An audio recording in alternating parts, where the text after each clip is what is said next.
اس زمانے میں مسلمان بے دینی کا شکار صرف اس لیے ہوا ہے کہ دعوت چھوڑ دی. کتنی آسان بات ہے. مسلمان دوسروں کی بے دینی سے جب متاثر ہوگا جب دین کی دعوت چھوڑ بیٹھے گا. مسلمان دوسروں کی بے دینی سے جب متاثر ہوگا جب یہ دعوت چھوڑ بیٹھے گا. اس لیے کہ جس طرح بیماریاں متعدی سمجھی جاتی ہیں اسی طرح بدکاریاں بھی متعدی ہیں. ذرا میری بات توجہ سننی ہوگی. جس طرح بیماریاں متعدی ہیں میں عرض کرتا ہوں ایک چھوٹی سی مثال دیتا ہوں تاکہ سمجھ میں آئے بات. ٹی وی کا اسپتال سارے بیمار بھرا ہوا اسپتال پورا ٹی وی سے ٹی وی کے مریضوں سے. توجہ سننا کچھ کہہ رہا ہوں. سارا اسپتال ٹی وی کے مریض سے بھرا ہوا. ایک صاحب بیمار تھے ان کی عیادت کے لیے جانا ہوا. اسپتال کے دروازے پر ہی روک لیا گیا آنے والوں کو. کیا بات ہے کہ دیکھو اندر اتنی مہلک بیماری کے لوگ ہیں ان کے سانس کی ان کے بیماریوں کے اثرات اتنے زیادہ ہیں کہ اس سے باہر سے آنے والا متاثر نہ ہو جائے. اس کے لیے اندر جانے والوں کے لیے کوئی ان کے ناک پر اور منہ پر ایک ایسا کپڑا باندھ دیتے ہیں جس کے اندر دواؤں کا اثر ہوتا ہے تاکہ ان کی بیماری کا اثر نہ ہو. ہم نے عرض کیا کہ دیکھو پہلی بات تو یہ ہے کہ ہر بیماری اللہ تعالی کی طرف سے ہر شخص پر براہ راست آتی ہے. قدرت کا نظام ایسا ناکارہ نہیں ہے. قدرت کا نظام ایسا ناکارہ نہیں ہے کہ بیماری کا فیصلہ تو ہوا تھا ایک کے لیے لگ گئی 10 کو. یہ تو ممکن ہی نہیں ہے. یہ تو جن کا دل میں ایمان اور یقین نہیں ہوتا وہ بیچارے اس پریشانی میں رہتے ہیں کہ بیمار سے الگ رہو کہیں تمہیں بیماری لگ نہ جائے. حالانکہ عبداللہ ابن عمر رضی اللہ تعالیٰ ایسے کوڑ کے مریض کے ساتھ کھانا کھایا کرتے تھے ایک پلیٹ میں جس کی انگلیوں کے زخم نظر آیا کرتے تھے. اور لوگ کہتے تھے کہ آپ اس کے ساتھ کھانا کھا رہے ہیں آپ کو مرض نہ لگ جائے. فرمایا ہاں جب اللہ کا حکم اس مرض کے لیے میرے واسطے آئے گا تو کوئی روکنے والا نہیں ہوگا اور جب تک اللہ کا حکم میرے لیے اس مرض کا نہیں ہے اس کے ساتھ کھانا کھانے سے یہ بیماری نہیں آئے گی. وہ تھے یقین والے. میں نے ایک مثال دی ہے اسپتال پر انہوں نے کہا جی یہ آپ لگا لیجئے کیونکہ اندر سارے بیمار ٹی وی کے مریض ہیں. بہت بڑے حال کے لوگ تھے. دیکھا تو میں یہ عرض کر رہا تھا کہ جس طرح بیماروں کے ماحول میں جا کر اپنے تحفظ کے لیے اپنی حفاظت کے لیے لوگ انتظام کرتے ہیں حالانکہ جسمانی بیماری ہے اور جسمانی بیماریاں جب ہوتی ہیں جب روح بیمار ہو چکی ہوتی ہے. اس لیے کہ انسان کے بدن میں روح اصل ہے. جب روح بیمار ہوتی ہے اس کے بعد جسم بیمار ہوتا ہے. روح کی بیماریاں جسم کو بیمار کرتی ہیں. روح کی بیماریاں جسم کو بیمار کرتی ہیں. روح کی بیماریاں جسم کو بیمار کرتی ہیں. ہر عضو کی بیماری کا پہلا سبب اس عضو سے اللہ کا حکم ٹوٹنا ہے. ہر عضو بیماری کا سبب اس عضو سے اللہ کا حکم ٹوٹنا ہے. اصل بات یہ ہے ایڈس کی بیماری ہوتی ہے معاشرے کی گندگی معاشرے کی خرابیوں سے.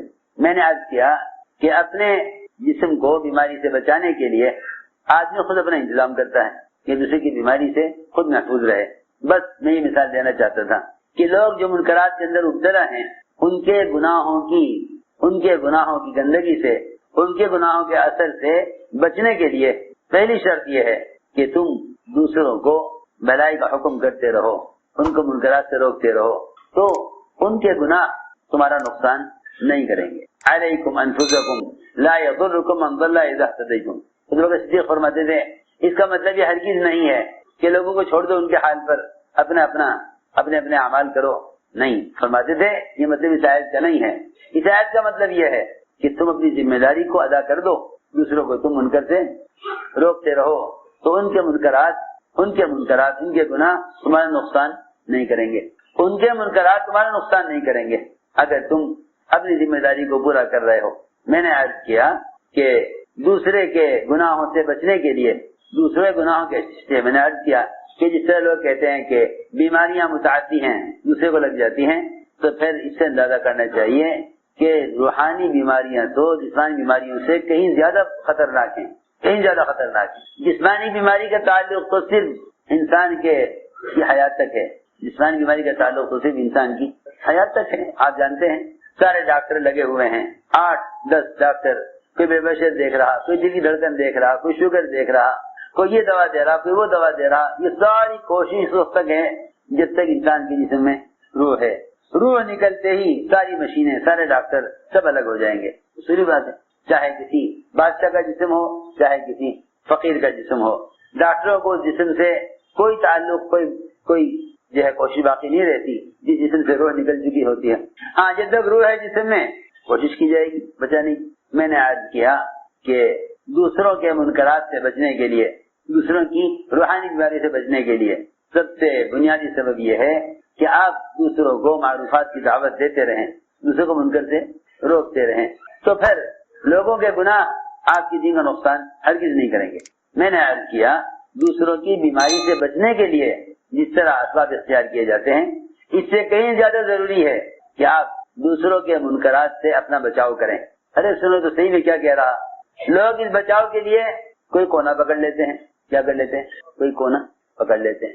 ارے سنو تو صحیح میں کیا کہہ رہا.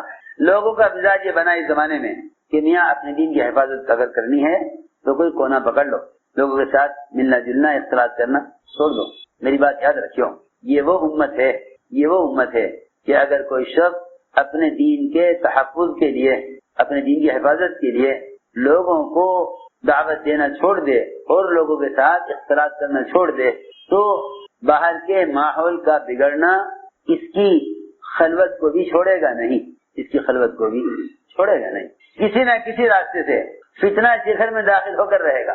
اگر یہ امت کو چھوڑ کر اپنے دین کے تحفظ کے لیے کونا پکڑ لے، اپنے دین کے تحفظ کے لیے کونا پکڑ لے اور یہ کہے مجھے کسی سے کوئی مطلب نہیں، میں تو اپنے دین کی حفاظت کروں.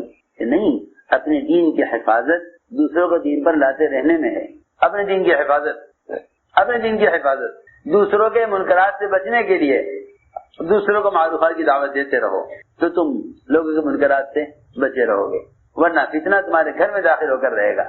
میں اس کی مثال معالیہ صاحب کے ملفوظات میں ہے کہ اگر تمہارے دشمن پڑوسی کے گھر میں آگ لگ جائے، جس کے گھر کا تباہ ہو جانا، اس کے گھر کا جل جانا تمہیں پسند بھی ہے، تمہارا ایسا دشمن ہے تو تم اپنے گھر کی حفاظت کے لیے پڑوسی کے گھر کی آگ کو بجھاؤ گے اگرچہ وہ تمہارا دشمن کیوں نہ ہو.